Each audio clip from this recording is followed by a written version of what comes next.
नमस्कार। अनय साहित्य क्लासेस में आप सभी का बहुत बहुत स्वागत है। अनय साहित्य क्लासेस में आज हम आप लोगों को काव्य शास्त्र में काव्य गुण पढ़ाने वाली हूँ। काव्य गुण से प्रश्न पूछते हैं, एक या दो प्रश्न आपको काव्य गुण से संबंधित मिलेंगे।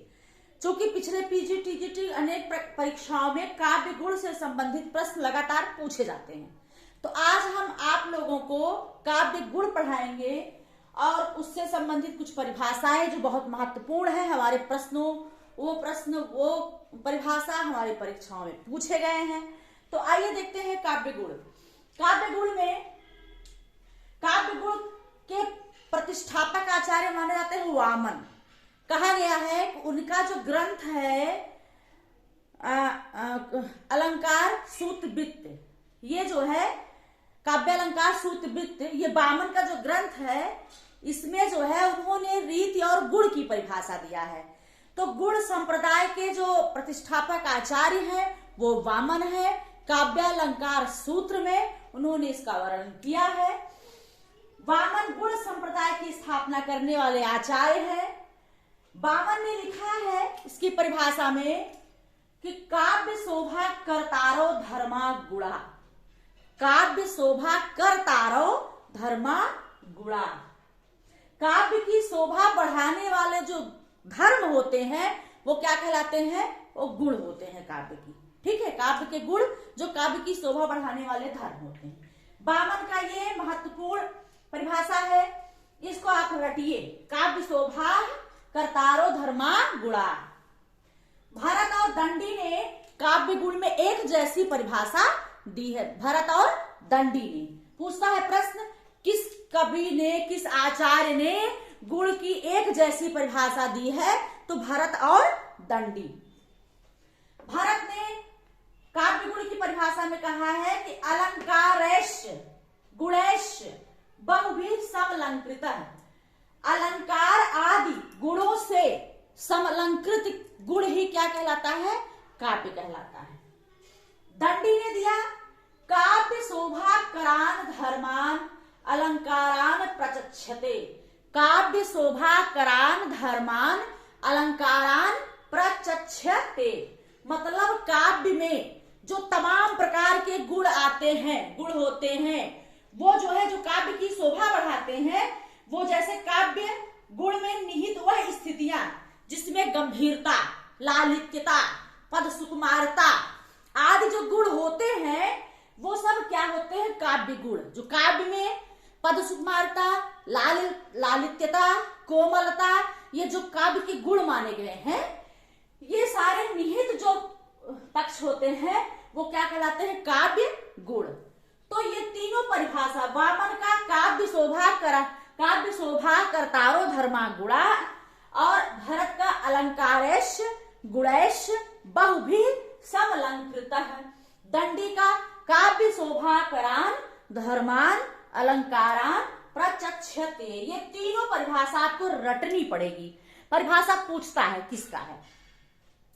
अब जो है काव्य गुणों को अन्य आचार्यों ने अपने हिसाब से उनकी संख्या को निर्धारित की है। ये भी प्रश्न पूछता है कि भरत ने कितना काव्य गुण माना, दंडी ने कितना माना, कुंतक ने कितना माना, वामन ने। जो भी एक प्रश्न इसमें से बन जाता है कि गुणों की संख्या किसके अनुसार कितना है, ये भी आपको पढ़ना पड़ेगा। बहुत महत्वपूर्ण टॉपिक है। गुणों की संख्या, गुणों के भेद। आचार्य भरत ने गुणों की संख्या 10 मानी। ये प्रश्न बन चुका है कई बार, मोस्ट इंपॉर्टेंट प्रश्न। तो गुणों की संख्या आचार्य भरत के अनुसार 10 है। आचार्य दंडी ने भी गुणों की संख्या 10 मानी। कितनी मानी है? आचार्य दंडी ने भी भरत के अनुसार के हिसाब से ही गुणों की संख्या उन्होंने भी 10 मानी। दंडी ने भी 10 और भरत ने भी 10। आचार्य वामन ने 10 शब्द गुण और 10 अर्थ गुण को मानते हुए आचार्य वामन ने 20 गुण माने हैं। कितना बताओगे? आचार्य वामन के अनुसार गुणों की संख्या 20 है, 10 शब्द गुण और 10 अर्थ गुण। हेमचंद्र ने गुणों की संख्या 10 मानी है। कितनी मानी है? 10। भरत 10, दंडी 10, हेमचंद्र 10 और वामन 20 गुणों की संख्या, 10 शब्द गुण और 10 अर्थ गुण।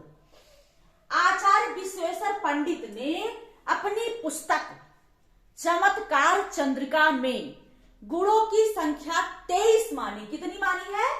23। विश्वेश्वर पंडित ने अपनी पुस्तक चमत्कार चंद्रिका में गुणों की संख्या 23 मानी और वहीं पर आचार्य भोज ने गुणों की संख्या 24 मानी। कितनी मानी है? आचार्य भोज ने 24 मानी है।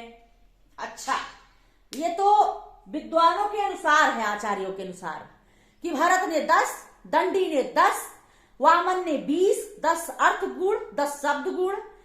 विश्वेश्वर पंडित ने चमत्कार चंद्रिका नामक ग्रंथ में माना है 23, भोज ने 24, हेमचंद्र ने 10। अब वही पूछा गया प्रश्न है, पूछा जाता है कि सामान्यतः गुणों की संख्या कितनी होती है। तब वहां पर आपको 10, 20, 5 नहीं लिखना है। सामान्यतः मूलतः गुणों की संख्या 3 होती है। कितनी होती है? 3। पूछता है मूलतः गुणों की संख्या, या पूछ लिया गुणों की संख्या कितनी होती है, तो वहां पर 3 ही है, चाहे सामान्यतः, चाहे मूलतः या गुणों की संख्या। ऐसे पूछता है प्रश्न तो वहां पर 3 होते हैं। पहला है माधुर्य गुण, दूसरा है ओज गुण, तीसरा है प्रसाद गुण। पहला माधुर्य, दूसरा ओज, तीसरा प्रसाद। तो गुणों की सामान्यतः, मूलतः या सामान्यतः गुणों की संख्या 3, मूलतः गुणों की संख्या 3, अथवा गुणों की संख्या कितनी होती है वहां भी 3 होगा। माधुर्य, ओज और प्रसाद, ये 3 गुण होते हैं।